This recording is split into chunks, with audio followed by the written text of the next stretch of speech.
And I will just say that them dropping the Republicans are weird strategy was also a bad idea.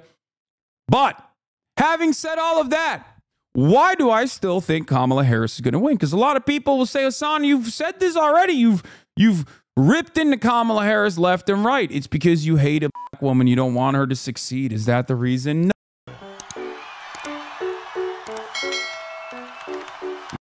Anyway, one of the final high-quality polls we've seen, Maris's national poll, shows Harris up 51% to 47.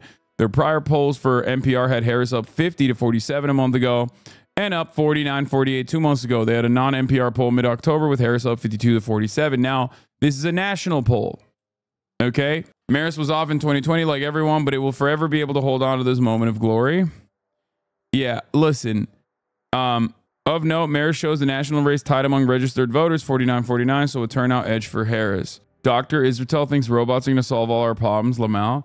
Listen, I don't have to agree with every single thing that he says, okay? Calm the down. Do you have a creatine brand that you recommend? Not necessarily. I just take the normal one. I don't know. I take it in pill form. Do with that information what you will. Anyway, no world today. Respect the picket line. We are on ULP strike. The New York Times Tech Guild is on strike. The needle is down, folks. The needle is down. The New York Times Tech Guild is on strike. We gave New York Times management months of notice for a strike deadline. We made ourselves available around the clock, but the companies decided that our members aren't worth enough to agree to a fair contract and stop committing unfair labor practices. Have we talked about the squirrel shit? I briefly covered it yesterday. Anyway, Trump talks about his bi-curiosity.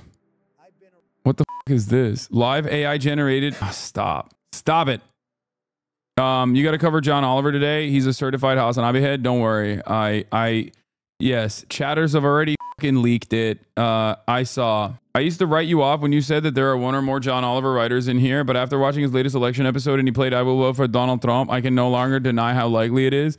I know, it's just like whack that they haven't revealed themselves or we have not collaborated. You know what I mean? That's what's whack about it.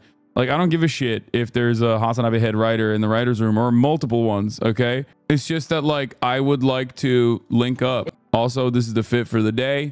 Fit of the day. Yoji down to my socks. Are you tuning into the Philadelphia rally today? I mean, it's gonna be boring. We have heard the same shit nonstop from both of these guys, okay?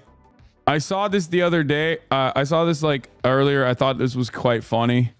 Source: tonight I spoke with a senior Republican strategist known for accurate polling in Iowa who shared private data showing President Trump at a +5 in the state. I trust this source. Now, what I find really funny about this is that +5 in Iowa is bad. That means that Kamala Harris has made gains in Iowa over Donald Trump in comparison to 2020. So an internal poll showing Donald Trump +5 in Iowa is disastrous. People were expecting the Seltzer poll to look like a +5 poll for Donald Trump. So if that's an internal Republican poll, this shit is collapsing. Okay? This shit is like completely fucking collapsing. We got Edinger Mentum coming on tomorrow as my khaki Kernaki, obviously. Edinger Mentum is going to be my khaki Kernaki, and you know, we'll be doing that. I think I'm supposed to be linking up with like CBC, Canadian Broadcasting, linking up with Ryan Grimm, linking up with a bunch of other people that you know, the usual suspects will be around. We'll have some people on today as well, potentially Osita Nwanewu, and that's it. Also, Austin will not be in the building. Austin will not be in the building. Even though I thought he would be in the building, he is not in the building. So shouts out to Austin. He just straight up is not coming. He's not showing up. That's what he said. So that's where we're at. He's going to be tuning in from Discord, which is really fucked up. I think I told him, like, you have to come here in person. And I also told him that out of pure spite, I might not even have him on if he doesn't show up in person, even though he is my, you know, my pollster, my poll guy. So we'll see. The Tim Pool treatment, yeah. People are still asking me about fucking OMAD being effective in losing weight. It's like, bro, stop. All right, we're doing Poll Watch. We're doing Hog Watch. We're doing it all. This was pretty funny, by the way. Classified leaks by detained Netanyahu aide may have undermined hostage operations.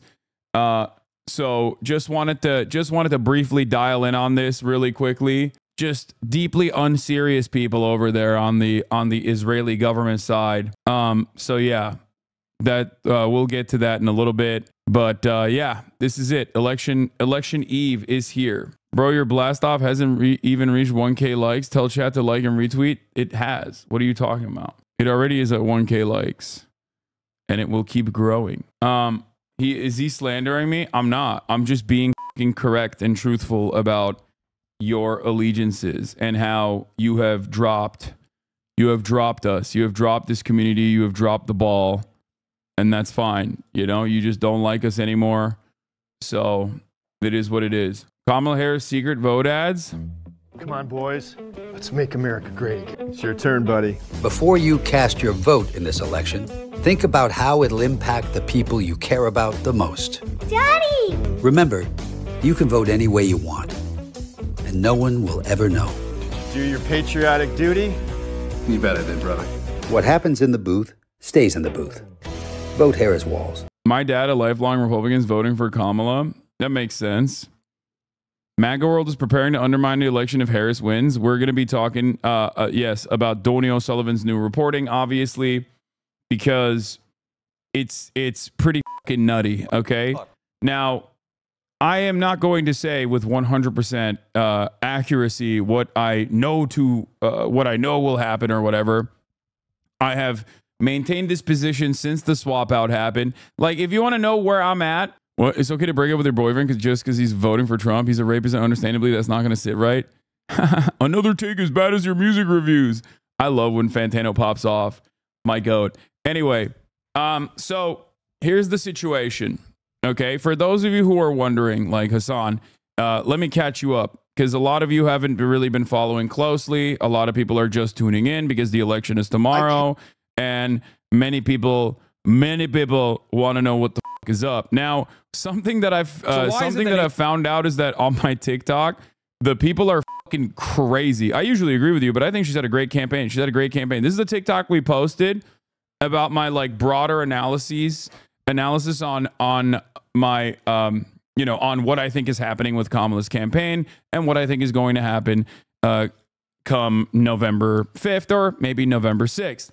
So originally, when this was a matchup between Joe Biden and Donald Trump pre-debate, I was saying, looking at 2022 performance, looking at the normal white theory, looking at vibes overall, I said that Joe Biden still had a likelihood of winning the election, albeit marginally.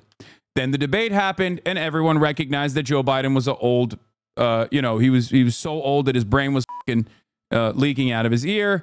And then, of course, once everyone else recognized the thing that we have known for years and years and years, then it became impossible. After that, my analysis was it's over. Then Trump got shot. On top of that, I was like, it's done. Even if Trump, especially if Trump hits the unity line, regardless, if he goes up against Joe Biden, he is going to win. And that was an absolute certainty. I gave you my lock. I said Donald Trump was going to win the election against Joe Biden. Okay. Then the RNC happened. Donald Trump did not go the unity route. Donald Trump chose J.D. Vance. That was a massive fucking flub, massive mistake for him. That was a base pick because he was still gearing up for running against Joe Biden, which he thought would be a cakewalk for a W. Okay. It would have been a cakewalk for him if he was going against Joe Biden, which now everyone was, grossed out by, thought he was incredibly fucking old, and thought he was basically on the verge of death and was very frustrated about. They didn't like his policies either, didn't like the economy, but they also thought, well, he's old, like he's clearly incapable of running this country. And then the unthinkable happened. The Democratic Party responded to public pressure. Public pressure and donor pressure aligned in this beautiful moment, and establishment Democrats actually swapped out Joseph Robinette Brandon for Kamala Harris. Kamala Harris then picked Tim Walz. Kamala Harris, in that short period of time, basically went from a relatively lesser known generic Democrat to the person that was running for president. There was no electoral process that took place, which some people were frustrated by, and I totally understand why they were upset by it. But Kamala Harris assumed that role, and in perhaps like a week-long period, Kamala Harris went from a lesser-known generic Democrat who was the vice president that people didn't really think about, people didn't know that well, to a person that had made up 10 points in the opposite direction and it caught back up to Donald Trump.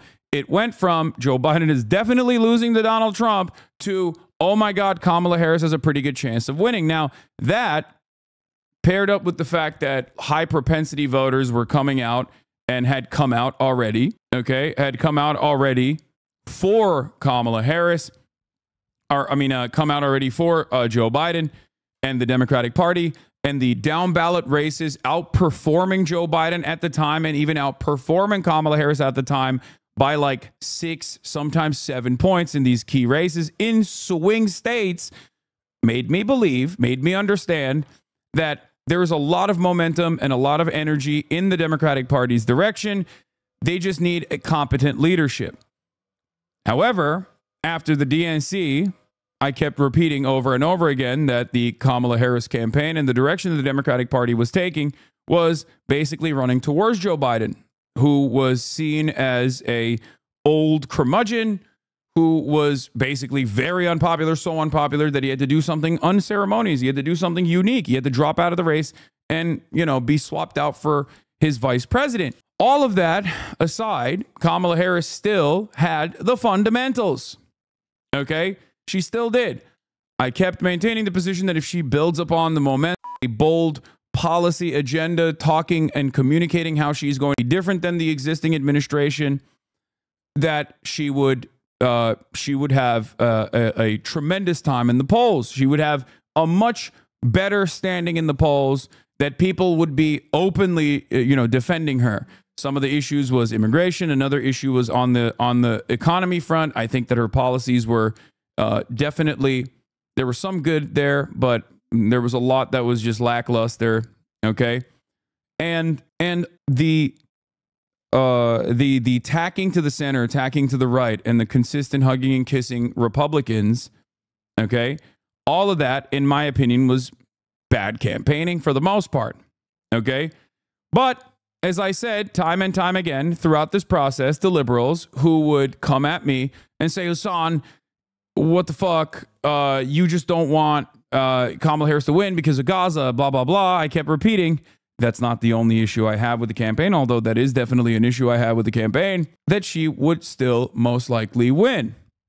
Now, the last month or so was a little bit different because I think that Kamala Harris became more prominent in the last month, a lot more media opportunities. She put herself out there and she started pumping hundreds or tens of millions of dollars worth of ads with the campaign messages that they had aligned. And in that process, it seemingly backfired on the Harris camp, and instead, Republicans started gaining more momentum. Republicans started gaining momentum in down ballot races, but more importantly, Donald Trump started gaining momentum. I still, however, maintain the position until this day, and I still maintain this position that Kamala Harris will most likely win the election come tomorrow. And this is not just me looking at the polls, even though, of course, I have looked at the polls this entire time, but also looking at the vibes. I don't just do poll analysis. I do polls plus vibes. Why do I do this? Well, the reason why I do polls plus vibes is because polls alone are not going to be enough. Okay. I have, however, learned something that's a little bit scary today, this morning. I've told you guys already, I have like a bunch of people that I talk to, normies in general. I have some high propensity voters, mid propensity voters, and low propensity voters in a place like California. And I look to who they vote for and how they vote as well, because I just want to kind of see like, a focus group basically. And my low propensity voter did vote for Donald Trump. which was shocking. And I don't know if it's because I basically kept asking him over and over again if he was going to go out and vote or not. But my low propensity conspiracy theory guy who loves RFK did actually end up voting. And that kind of shocked me a little bit. That kind of worried me a little bit because this is fucking California. It doesn't mean California's going to flip, obviously. Chat, this does not mean California's going to flip red. That's fucking idiotic. I'm not making that argument at all. But what it means is even in a place where someone who is not likely to go out and vote at all, where his vote is not even going to fucking matter at all, he found time out of his day to go out and vote, even though he has never gone out and voted before. That to me is a little troublesome. I haven't really seen this anywhere else in the data, but that still scares me regardless. Okay? So, having said that, however, I think that the fundamentals are on Kamala Harris's side still. Okay? I think that I have no faith that low propensity voters won't vote for Trump. Is bizarre, but he is rallying the RFK supporters. Well, now that I've talked about the Kamala Harris side of things and what I consider to be like not great campaigning, for example, I think that she focused far too much on trying to win over the white suburban mothers, and you can win them over. No one is saying don't try to win them over, but the way to win them over is supposed to be a delicate balance where you're not hemorrhaging your base of support, because you cannot let the urban pop fall apart. Okay, you cannot let the urban population, black voters, brown voters, young voters in general, voters in college, students and the like, not come out and vote for you because they are just like too bored and too grossed out by or too depressed to go out and vote because they just constantly hear you hugging and kissing the likes of Liz Cheney or saying you're going to have a Republican in your cabinet. It's not good. Okay, it is not good. She needs white women. I understand that. I'm not against that, but there's a way to do that while simultaneously still communicating objectively popular policies to the low and mid propensity voters on the Democratic Party side, but they haven't done that at all. They've hyper focused on high propensity voters in general. They're banking on a low turnout election. That's not good. Anyway, having said that, other aspects of the campaign that I took issue with, of course, was the fact that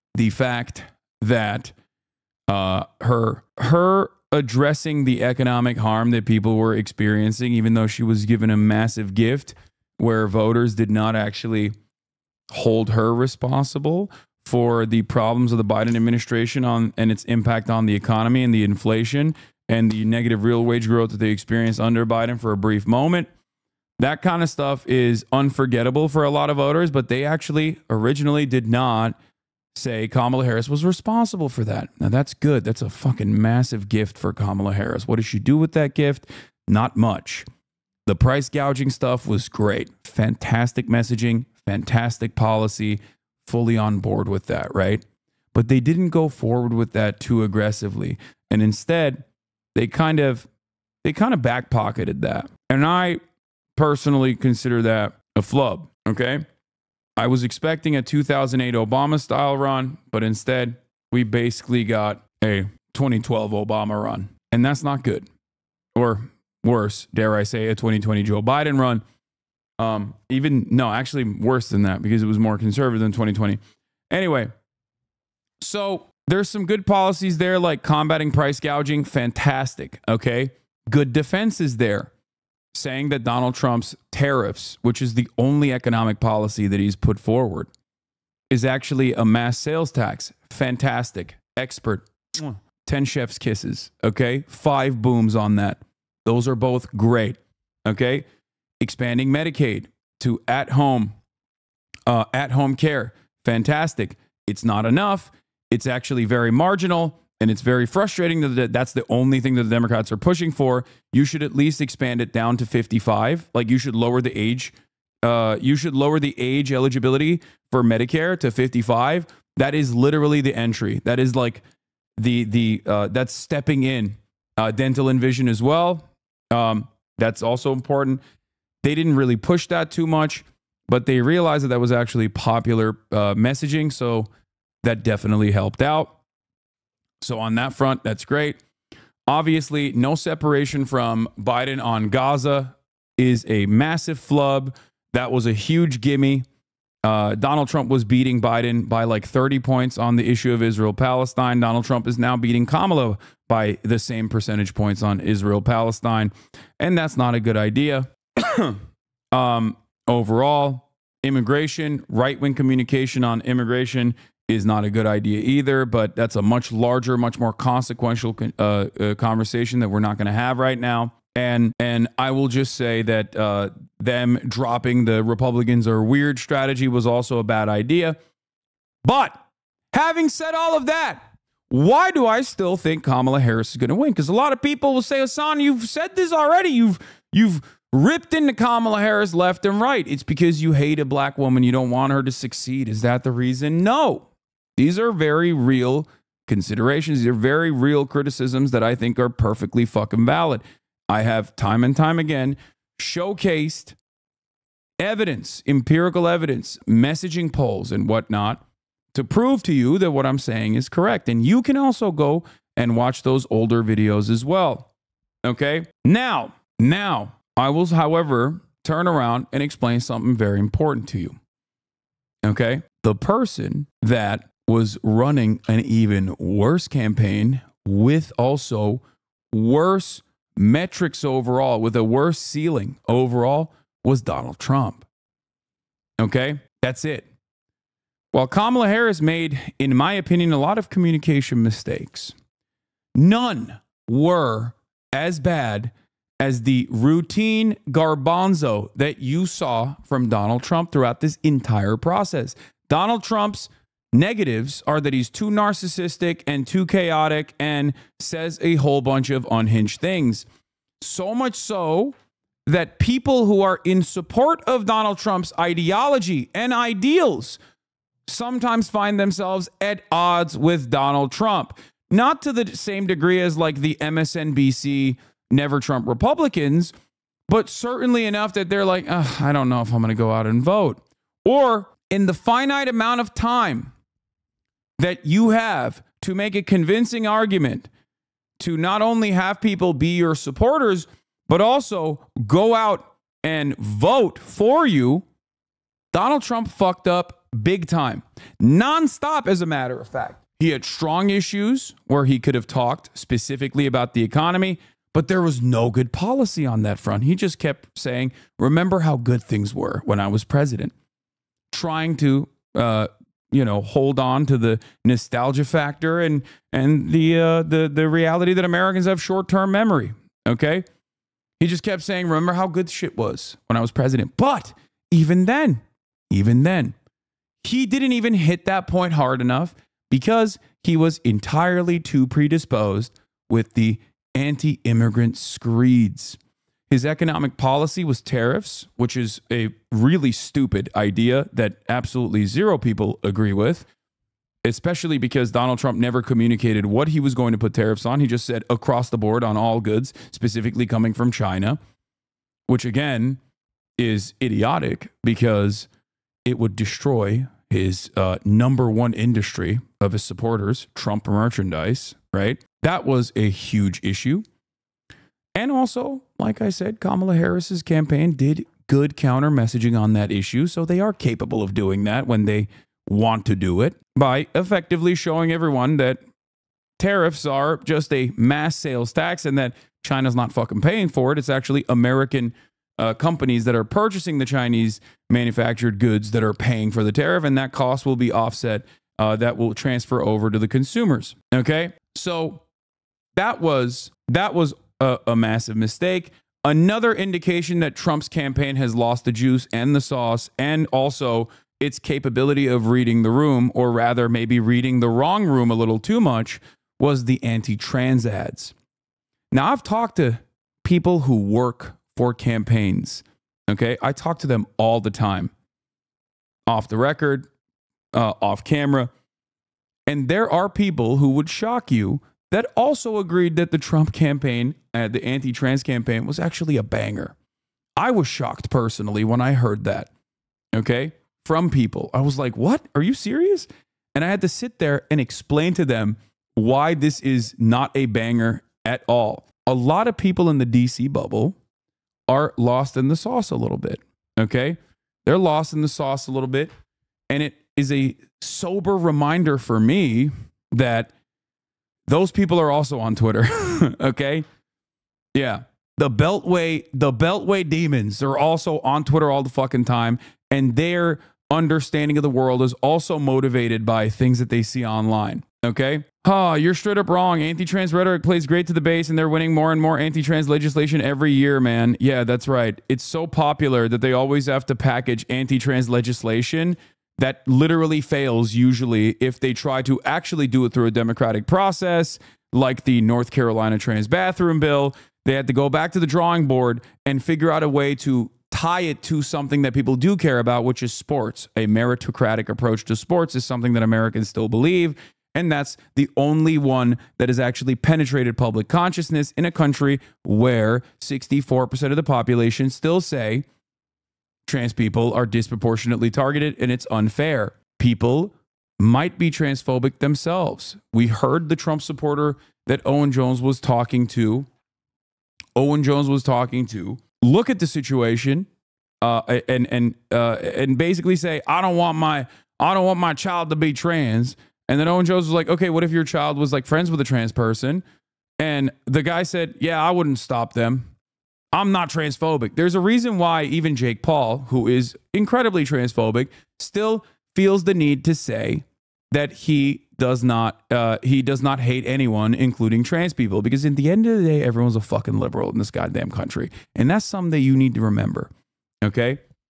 What this means is that while most people think trans people are weird, most people are definitely slanted towards transphobia, given how rigid the gender binaries are in the way that it's been taught and how deeply personal our gender is in the way that we understand it, even though it's outdated, okay? Even though it is completely outdated, people still do not vote for anti-trans legislation. So if you have a finite amount of time to make a convincing argument, if you need to get people to come out and fucking vote for you in the polls, you cannot run on an anti-trans panic narrative. Okay? You can't. You just simply cannot do that. And there is already a fantastic example, fantastic proof for this not working, and that is the 2022 midterms. People think it's weird to constantly and consistently shit on trans people. When it comes down to the election, most people are like, I just want food on my table, man. I care about the kitchen table shit, okay? And trans issues are not kitchen table shit. This is something that I have consistently talked about and consistently defended, okay? That is a big mistake for the Trump campaign. The constant hyper-focus, hyper-fixation comes across as weird to the normal whites, okay? It does. It comes across as weird unless you're hyper online and you watch Matt Walsh and you mainline the anti-trans stuff and you're participating in like the fucking firebombing campaigns of like sending bomb threats to the Children's Hospital or whatever, which is a tiny, minuscule percentage of the Republican base. Most of the rest of the Republican Party are not that motivated. And all of the anti-trans legislation that has passed in this country has passed in the state legislature. That's it. And state legislatures are inherently undemocratic because of the way that redistricting works, because of the way that districts are drawn. That's it. That's it. You can tell me all day, every day. You can tell me all day, every day that transphobia and trans panic is a fucking really resilient, really good message, really good narrative. It's not. There is no evidence to suggest this. There is actually only evidence to show, to prove that it has been an outward, unsuccessful way to campaign. That's it. A lot of people, even in the Republican base of support, view the anti-trans weirdos in the same exact way that they view the anti-abortion weirdos. You start looking like the type of dude who's really sweaty and really gross, parked outside of a fucking Planned Parenthood yelling at a 14-year-old trying to get fucking birth control. Normal whites in the suburbs do not like that. They don't want to be associated with that. They find it weird. They might be transphobic themselves, but they still find it weird. This goes back to my theory of permissible bigotry. Very important theory. I know there's a lot of normies in here right now. They've probably never heard me talk about this shit. Okay.